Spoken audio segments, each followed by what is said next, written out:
এটা একটা landmark tour ছিল। আমাদের চিফ অ্যাডভাইজার 11 তারিখ রাতে কুয়ালালামপুর গিয়ে পৌঁছান। তার 12 তারিখে তার সাথে বায়োলেটারাল মিটিং হয় মালয়েশিয়ার প্রাইম মিনিস্টার দাতু সেরি আনোয়ার ইব্রাহিমের সাথে, এবং সেই সাথে মালয়েশিয়ার অনেক মিনিস্টার ছিলেন ওই মিটিংয়ে। এবং এটা খুবই, আমি বলবো যে ফলপ্রসূ একটা ট্যুর হয়েছে, এবং এর ফলে বাংলাদেশ এবং মালয়েশিয়ার মধ্যে যে অলরেডি একটা ফ্রেন্ডলি রিলেশনশিপ আছে সেটা আরও শক্তিশালী হলো এবং আরও নতুন উচ্চতায় উঠলো। এইখানে অনেকগুলো বিষয় এসছে, আমরা বলব। প্রথম হচ্ছে যে মাইগ্রেন্ট ওয়েলফেয়ার নিয়ে অনেক কথা হয়েছে, এবং এটা নিয়ে কিছু আমাদের কিছু প্রোগ্রেস ছিল। প্রথম ছিল যে মালয়েশিয়ায় যারা আমাদের শ্রমিক ভাই বোন যারা আছেন, যারা কাজ করছেন, তারা এখন থেকে মালয়েশিয়া আমাদেরকে জানিয়েছে, যেই প্রফেসর ইউনুসের সাথে যেটা ডেলিগেশন লেভেল টকসে এটা বলা হয়েছে, যে মালয়েশিয়ায় যে বাংলাদেশি ওয়ার্কাররা, মালয়েশিয়ান যে ওয়ার্কাররা যেই বেনিফিটগুলো পান, সোশ্যাল বেনিফিট বা যেই সোশ্যাল প্রোটেকশন পান, ঠিক সেই ধরনের বেনিফিট তারা এখন থেকে এনজয় করবেন। আরেকটা হচ্ছে যে মালয়েশিয়া অনেকে যারা যান তাদের অনেকে ইংলিশের বিষয়ে, ইংলিশ ভাষায় দুর্বলতা আছে, বা অনেকে মালয় ভাষা খুব সহজে রপ্তও করতে পারেন না।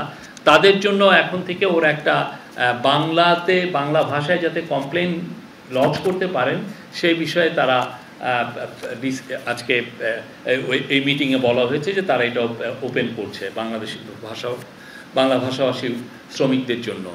তারপর হচ্ছে যারা আনডকুমেন্টেড এবং ইরেগুলার মালয়েশিয়ায় যে বাংলাদেশি ওয়ার্কাররা আছে তাদের বিষয়ে আজকে আমাদের মিটিংয়ে আমাদের যিনি প্রবাসী কল্যাণ অ্যাডভাইজার আসিফ নজরুল স্যার এটা উঠিয়েছিলেন, এবং সেটা মালয়েশিয়ার কর্তৃপক্ষকে জানা হয়েছে যে তাদেরকে যেন তারা ইরেগুলার মাইগ্রেন্টদেরকে যাতে রেগুলারাইজ করা হয়।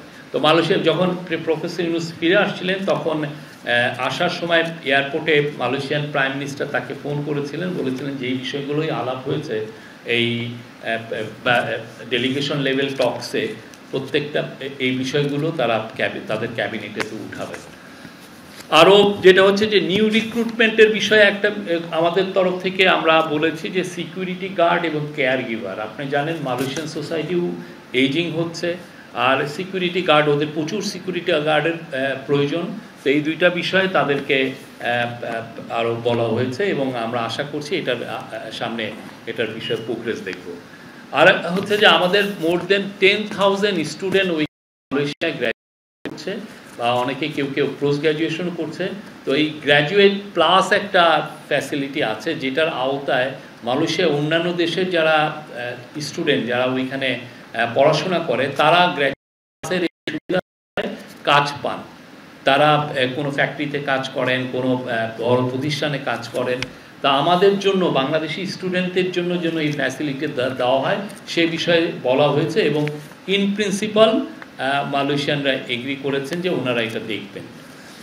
আর এর ফলে যেটা হবে যে মালয়েশিয়া, আপনি জানেন, আপনার এখানে মালয়েশিয়া কিন্তু সেমিকন্ডাক্টর ইন্ডাস্ট্রি খুবই ভাইটাল একটা ইন্ডাস্ট্রি। এইখানে কিন্তু Malaysia tense of billions of dollar সেখানে ইনভেস্ট, প্রতি বছর তাদের অ্যানুয়াল ইঞ্জিনিয়ারেরই ডিমান্ড হচ্ছে 6,000। তো আমরা আশা করছি আমাদের যারা শিক্ষার্থী ভাই বোন ওইখানে পড়াশোনা করেন তাদের জন্য এটা হাই স্কিল যে ওয়ার্কের একটা বড় দুয়ার উন্মোচিত হবে।